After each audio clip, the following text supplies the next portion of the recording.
അസ്സലാമു അലൈക്കും. ബിസ്മില്ലാഹില്ലദീ ലാ യളുറു മഅ ഇസ്മിഹി ഷൈഉൻ ഫിൽ അർളി വലാ ഫിസ് സമാഇ വഹുവസ് സമീഉൽ അലീം. അല്ലാഹു തആലാൻ്റെ ഭൂമിയിൽ അള്ളാഹുവിൻ്റെ സൃഷ്ടികളിൽ ആരെയും തന്നെ ആശ്രയിക്കാതെ ജീവിക്കുക എന്നുള്ളത് വളരെ വലിയൊരു കാര്യം തന്നെയാണ്.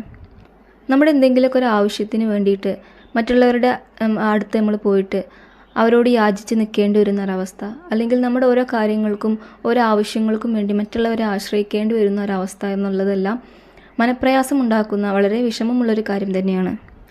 നമ്മുടെ ചെറുതോ വലുതോ ആയിട്ടുള്ള കാര്യങ്ങൾക്കായിക്കോട്ടെ, എന്തിനും ഏതിനുമായിക്കോട്ടെ, നമുക്ക് മറ്റൊരാളെ നമ്മൾക്ക് ആശ്രയിക്കാണ്ടാത്ത വിധത്തിൽ പടച്ച റബ്ബ് നമ്മളെ സഹായിക്കാനായിട്ട് ചെറിയൊരു കാര്യം നമ്മൾ നമ്മുടെ നിത്യജീവിതത്തിൽ ശ്രദ്ധിച്ചാൽ മാത്രം മതിയാകും. പലർക്കും ഈ ഒരു അറിവിനെ കുറിച്ചിട്ട് വലിയ ധാരണയുണ്ടാവില്ല. ചിലർക്കൊക്കെ അറിയാമെങ്കിലും ആരും ഇതത്ര കാര്യമാക്കാറില്ല. നിസ്സാരമായിക്കൊണ്ട് എല്ലാവരും ഇതിനെ തള്ളിക്കളയാറാണ് പതിവ്. നമ്മുടെ ഓരോ ആവശ്യങ്ങൾക്ക് വേണ്ടിയിട്ടൊക്കെ മറ്റുള്ളവരുടെ ഇടയിൽ നിന്നിട്ടുണ്ട് മറ്റുള്ളവരുടെ അടുത്ത് പോയിക്കൊണ്ട് യാചിക്കേണ്ടി വരുന്ന, മറ്റുള്ളവരെ ആശ്രയിക്കേണ്ടി വരുന്ന അവസ്ഥയെ തൊട്ട് നമ്മളെല്ലാവരെയും പടച്ച റബ്ബ് കാക്കട്ടെ. നമുക്ക് അത്തരത്തിലുള്ളൊരവസ്ഥ വരാത്ത വിധം പടച്ച റബ്ബ് നമ്മളെല്ലാവരെയും സഹായിക്കട്ടെ. ആമീൻ. അപ്പോൾ അത്തരത്തിൽ നമ്മൾ അതിശയിക്കും വിധം പടച്ച റബ്ബ് നമ്മളെ സഹായിക്കാനായിട്ട് ചെറിയൊരു ദിക്ർ നമ്മൾ ചൊല്ലിയാലും മതി. ആ ദിക്റിനെയാണ് ഞാനിവിടെ പരിചയപ്പെടുത്താനായിട്ട് ഉദ്ദേശിക്കുന്നത്. പടച്ച റബ്ബിൻ്റെ അസ്മാഉൽ ഹുസ്നയിൽപ്പെട്ട ശ്രേഷ്ഠമായിട്ടുള്ള ഒരു ഇസ്മുണ്ട്, യാ അസീസ് എന്ന ഇസ്മ. പ്രതാപമുള്ളവനെ എന്നാണ് ഈ ഇസ്മിൻ്റെ അർത്ഥം വരുന്നത്.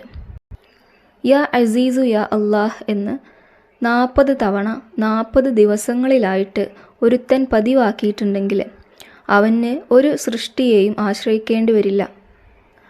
അവൻ്റെ എല്ലാ കാര്യങ്ങളും അല്ലാഹു തആല റാഹത്താക്കും എന്ന് മഹത്തുക്കളായ പണ്ഡിതന്മാർ നമ്മളൊക്കെ പഠിപ്പിച്ചിട്ടുണ്ട്.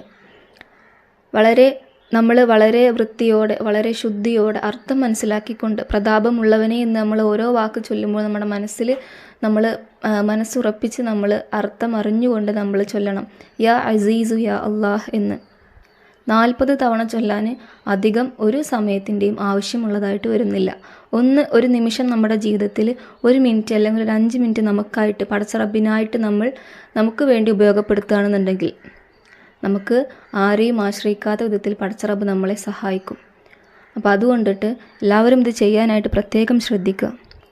അതുപോലെ തന്നെ ഈ ഇസ്മിനെ, യാ അസീസു യാ അള്ളാഹ് എന്ന ഇസ്മിനെ 1000 തവണ 7 ദിവസങ്ങൾ കൊണ്ട്, അല്ലെങ്കിൽ 1000 തവണ 7 ദിവസങ്ങളിലായിട്ട് നമ്മൾ പതിവാക്കുകയാണെന്നുണ്ടെങ്കിൽ, പതിവായിക്കൊണ്ട് ഒരു ദിവസം പോലും മുടങ്ങാതെ 7 ദിവസം നമ്മൾ യാ അസീസു യാ അള്ളാഹ് എന്ന് 1000 തവണ നമ്മൾ ചൊല്ലുകയാണെന്നുണ്ടെങ്കിൽ, നമ്മുടെ എത്ര വലിയ ശത്രുവുമായിക്കോട്ടെ, നമുക്ക് ശത്രുക്കൾ ഉണ്ടെങ്കിൽ അത് അല്ലാഹു തആലാക്ക് മാത്രമേ അറിയുകയുള്ളൂ. ശത്രുവിൻ്റെ ബലവും, ശത്രുക്കൾ എത്ര എണ്ണമുണ്ട്, ഏതെല്ലാം വിധത്തിലാണ് നമ്മൾ ആക്രമിക്കുക എന്നൊക്കെ പടച്ച റബ്ബിന് മാത്രമേ അറിയുകയുള്ളൂ. അപ്പോൾ ഇത്തരത്തിൽ നമ്മൾ 1000 തവണ യാ അസീസു യാ അള്ളാഹ് എന്ന് 7 ദിവസങ്ങളിൽ ചൊല്ലിയിട്ടുണ്ടെങ്കിൽ അവൻ്റെ ശത്രുക്കളെ അല്ലാഹു സുബ്ഹാനഹു വ തആല നശിപ്പിക്കുമെന്ന് പണ്ഡിതന്മാർ നമ്മെ പഠിപ്പിച്ചിട്ടുണ്ട്. ദിക്ർ ചെറുതാണെങ്കിലും അതിൻ്റെ മഹത്വം, ഫലം എന്ന് പറയുന്നത് അത്രയേറെ വലുതാണ്. അപ്പോൾ അതുകൊണ്ട് എല്ലാവരും മാക്സിമം ഇതറിയാത്തവരിലേക്കും കൂടെ ഒന്ന് ഷെയർ ചെയ്യാനായിട്ട് പ്രത്യേകം ശ്രദ്ധിക്കണം. അതുപോലെ തന്നെ ഈ ഒരു അറിവ് ഉപകാരപ്പെട്ടാൽ ലൈക്ക് ചെയ്ത് സബ്സ്ക്രൈബ് ചെയ്ത് ഒന്ന് സപ്പോർട്ട് ചെയ്യണം. പടച്ച റബ്ബ് നമ്മെയും നമ്മുടെ കുടുംബത്തെയും എല്ലാവരെയും നമ്മുടെ ശത്രുക്കളിൽ നിന്നും അവരുടെ വഞ്ചനകളിൽ നിന്നൊക്കെ നമ്മെ കാത്തു രക്ഷിക്കട്ടെ. അതുപോലെ തന്നെ ആരെയും ആശ്രയിക്കാത്ത വിധം പടച്ച റബ്ബ് നമ്മെല്ലാവരെയും സഹായിക്കട്ടെ. നമ്മുടെ എല്ലാവിധ ബുദ്ധിമുട്ടുകളും പ്രയാസങ്ങളൊക്കെ നീക്കി നല്ല റാഹത്തുള്ള ഒരു ജീവിതം നൽകി അനുഗ്രഹിക്കട്ടെ. ആമീൻ ബിറഹ്മതിക യാ അർഹമർ റഹീമീൻ.